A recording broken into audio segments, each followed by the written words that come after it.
साथियों, एक और सवाल आ रहा है। बहुत सारे लोग कह रहे हैं मैंने कर्जा लिया, प्राइवेट फाइनेंसर से लिया, साहूकार से लिया, रिश्तेदार से लिया और मैंने बदले में चेक दे दिए। अब मैं क्या करूं? मैं तो फंस गया, क्योंकि अब तो आपको पता है चेक बाउंसिंग होगी तो आपको सजा मिलेगी, सीधा सीधा है, पुलिस अरेस्ट कर लेगी आपको और नॉन बेलेबल वारंट होगा, 6 महीने तक सजा रहेगी। अभी क्या करना है? मान लो चेक दे रखा है। पहली बात तो चेक के बारे में कुछ नियम समझ लो। कभी भी ब्लैंक चेक नहीं देना। ये चेक आपकी प्रॉपर्टी होती है और ब्लैंक चेक साइन करके देना एक अपराध है। आप ब्लैंक चेक ना दें किसी को।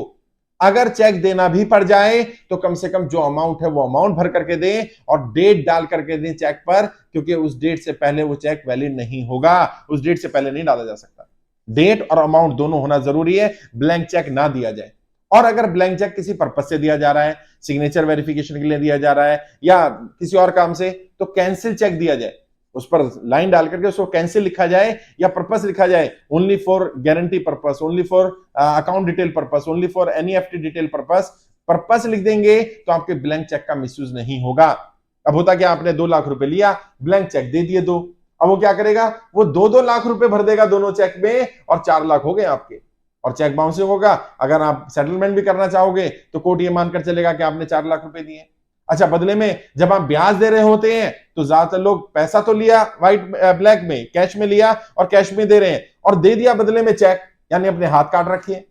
आप क्या करो, कम से कम कुछ महीने का ब्याज उसके अकाउंट में डालो, ताकि कल को जब कोर्ट में केस जाए तो आप बता पाओ कि पैसा ब्याज पर लिया गया था और ये अमाउंट जो दिया गया है या जो चेक में भरा जा रहा है वो गलत अमाउंट है। जिन लोगों ने अगर चेक नहीं दिए तो वो आगे से ध्यान रखें, ब्लैंक चेक नहीं देना। सिग्नेचर करें अगर चेक पर तो डेट जरूर होनी चाहिए, अमाउंट जरूर होना चाहिए और उस समय पर नेगोशिएट किया जा सकता है। अगर किसी पर्पज से देना है तो कैंसिल करके दें चेक। अगर फिर भी दे दिया, मान लो अब तो हाथ काट लिए, तो क्या करना है? क्या कोई मार्ग है? हाँ, फिर भी मार्ग है बचने का, घबराने की जरूरत नहीं है। कानून में कुछ दांव पे जैसे होते हैं, कुछ रास्ता निकल सकता है। तो वो जब आपको अगर लगे ऐसा आप फंस गए, दिक्कत आ रही है, परेशानी आ रही है, तो हमारी टीम से संपर्क करिएगा। हमारी टीम आपको गाइड कर देगी। मैं जब आऊंगा आपके राज्य में, क्योंकि ये बातें फोन पर नहीं हो सकती हैं, ये बातें फेस टू फेस बैठेंगे, केस टू केस देखेंगे। आपका केस क्या है? आपका चेक दे रखा है, चेक उसने लगा दिया कि नहीं लगाया है? अगर लगाने की धमकी दे रहा है तो कैसे, क्या करना है? अगर लग गया तो क्या करना है? नोटिस आ गया तो क्या करना है? अगर नॉन अवेलेबल अगर वारंट आ गया है तो उस स्थिति में क्या करेंगे? तो उसमें मैं आपको गाइड करूंगा, पर्सनली गाइड करूंगा।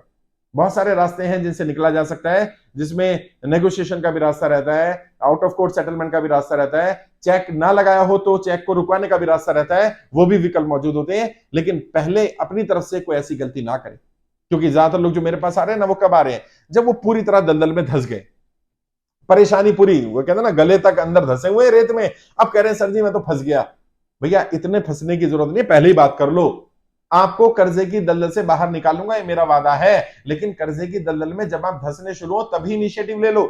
साथ में जो ट्रेनिंग मैं बता रहा हूं, कर्जे से बाहर निकलने के 20 तरीके, ये ट्रेनिंग पेड होती थी, ये ट्रेनिंग फ्री कर दी, उसको अटेंड कर लो। बहुत सारे पॉइंट है, 20 से ज्यादा तरीके हैं। कोई ना कोई तरीका ऐसा होगा जो हो सकता है कि आपने जो चेक दिए हो या जो अमाउंट दिया हो या जो आपको लग रहा है कि आप अरेंज नहीं कर पा रहे, वहां से कोई रास्ता निकल जाए जिससे कि आप वो अमाउंट अरेंज कर पाओ। मेरी एक ही कोशिश है, मेरी मेरी पूरी टीम की, कि आप कर्जे की दलदल में ना फंसे। फंस गए तो आपको निकाल दिया जाए। और केवल ऐसा नहीं है कि कर्जे की दलदल से निकाल दिया बात खत्म हो जाएगी।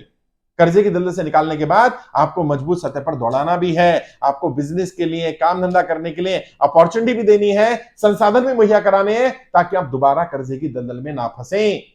तो अगर किसी ने चेक दे दिया है तो भी ज्यादा घबराने की जरूरत नहीं है। लेकिन अगर कोई चेक मांग रहा है तो कम से कम ये बातें ध्यान रखनी है कि ब्लैंक चेक नहीं देना है, डेट डाल करके देना है, अमाउंट डाल करके देना है, किस पर्पज से दिया जा रहा है वो देना है, और बहुत सारे तरीके हैं जिससे कि आप बच सकते हैं अगर आपने चेक भी दे रखा है अमाउंट के अगेंस्ट।